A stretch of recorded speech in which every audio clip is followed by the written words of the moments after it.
पानी अब मान लीजिए किसी की ओवर डाइटिंग हो गई, किसी को अलग गलती से पॉइजन चला गया शरीर में, तो वो कैसे निकाल सकता है योग अभ्यास के माध्यम से।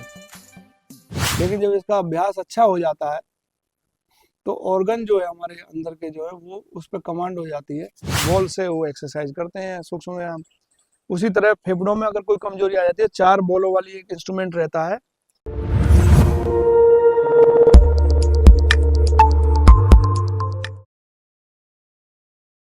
योग में कुंजल क्रिया होती है। कुंजल क्रिया जब हम करते हैं तो प्रथम अभ्यास जब लोगों को कराते हैं तो हम खड़े होकर के पानी पीने पहले पानी पीते हैं, पानी पी करके फिर इस तरह से उंगली डाल करके निकाल लेते हैं बाहर की तरफ। लेकिन जब इसका अभ्यास अच्छा हो जाता है तो ऑर्गन जो है हमारे अंदर के जो है वो उस पर कमांड हो जाती है, तो आप बिना हाथ डाले भी अंदर से जैसे नल चलाते हैं, व्याघ्र क्रिया की सहायता से आप बाहर पानी पूरा फेंक देते हैं, पूरी शरीर की साफ सफाई करना जान जाते हैं। एडवांस लेवल उसमें आ जाता है अभ्यास में, छठ क्रियाओं के अभ्यास में।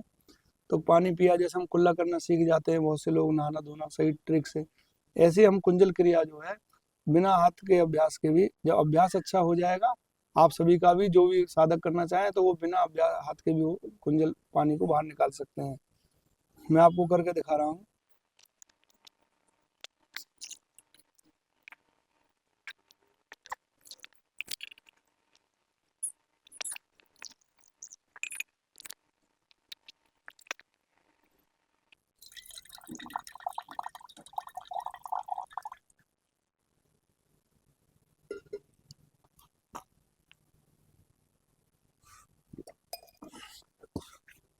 अब जैसे मैंने ये पानी पी लिया,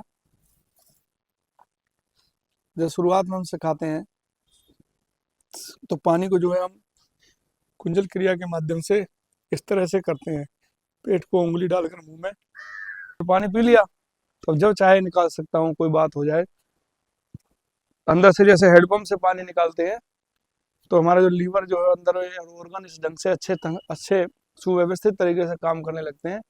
जब चाहे पानी अब मान लीजिए किसी की ओवर डाइटिंग हो गई, किसी को अलग गलती से पॉइजन चला गया शरीर में, तो वो कैसे निकाल सकता है योग अभ्यास के माध्यम से, ऐसे व्याघ्र क्रिया कर करके।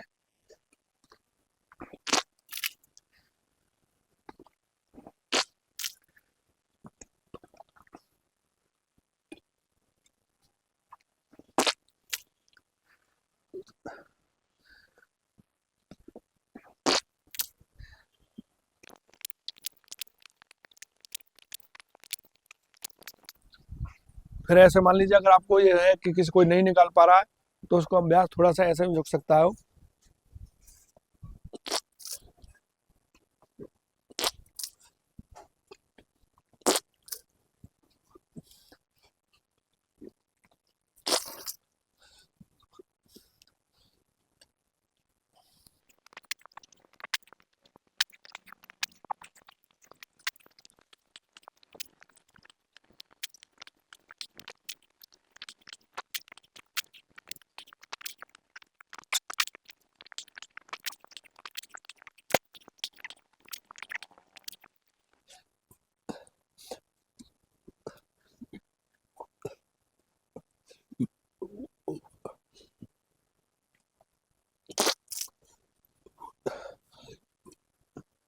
जब हम कुंजल क्रिया सिखाते हैं तो वो हमें ट्रेन करना सिखाते हैं।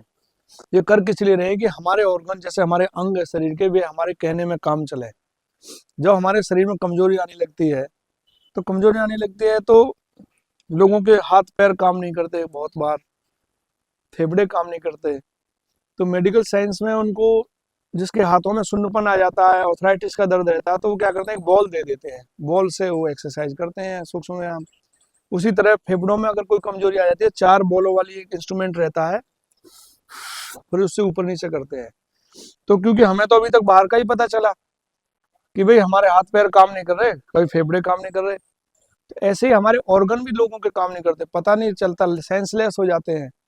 अचानक से पता चला किडनी कोलेप्स हो गई, अचानक से पता लगा लीवर कोलेप्स हो गया, अचानक से पता लगा पेनक्रियास डैमेज हो गया, अचानक से पता लगा गॉल ब्लैडर में स्टोन आ गई, किडनी में स्टोन आ गई, तो ये सेंसलेस हुए पड़े हैं। हम योग के अभ्यास में, योग की शरण में जाकर के हमारे पूरे शरीर को जो है सेंसिटिव जो है हमारे सेंसर्स को एक्टिव कर सकते हैं, और हम अपनी मर्जी से अपने शरीर के और अंगों को और शरीर के जो है ये जितने भी जो है हमारे पाचक अंग है, पाचन संस्थान है, इनको अपने कंट्रोल में करके अपने हिसाब से स्वस्थ जीवन जी सकते हैं।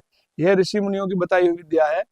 और घिरण्य मुनि इत्यादि के सप्तांग योग में भी षटकर्म आते हैं। षटकर्मों में से एक है, इनका अभ्यास जैसे जैसे सदता चला जाता है, साधता चला जाता है, वैसे वैसे योग अभ्यासी या मनुष्य जो मानव जीवन है वो स्वस्थ और बलवान बनना शुरू हो जाता है। और जो स्वस्थ रहता है तो स्वस्थ मनुष्य के लक्षण मैंने बता दिया, शक्ति रहती है, स्फूर्ति रहती है, सुडौलता रहती है और सदाचार रहता है। बीमारी, बेरोजगारी, दुराचारी, इनका लिंक है। जो बीमार रहेगा वही बेरोजगार रहेगा, और जो बेरोजगार रहेगा वही दुराचार रहेगा। दुराचार है क्या? दुराचार तो विचार है, गलत हमेशा विचारहीनता के, नकारात्मकता के ऐसे विचार आते रहते हैं। अपने शरीर में तेज, ओज और स्वस्थ और बलवान और महत्वपूर्ण और आनंदमय जीवन जीने के लिए हमें योग की शरण में जाना चाहिए और अन्य अच्छी अच्छी क्रियाओं का अभ्यास करना चाहिए। धन्यवाद।